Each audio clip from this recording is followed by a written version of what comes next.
পঞ্চায়েত নির্বাচনের মনোনয়ন জমা নিয়ে বিস্তারিত তথ্য জানান জেলা শাসক। তিনি বলেন, সর্বমোট 47টি মনোনয়ন জমা পড়েছে। তার মধ্যে মনোনয়ন প্রত্যাহারের শেষ দিন দুজন সিপিএম দলের প্রার্থী তাদের মনোনয়ন প্রত্যাহার করে নিয়েছেন বলে জানান পশ্চিম ত্রিপুরা জেলা শাসক। ভোটারদের আশ্বস্ত করে তিনি বলেন, নির্বাচনে পর্যাপ্ত নিরাপত্তার ব্যবস্থা করা হবে।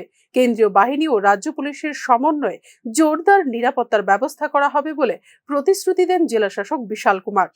और मैं आपके माध्यम से सभी वोटर्स को आश्वासन देता हूं कि सिक्योरिटी रिलेटेड कोई भी कमियां नहीं होंगी।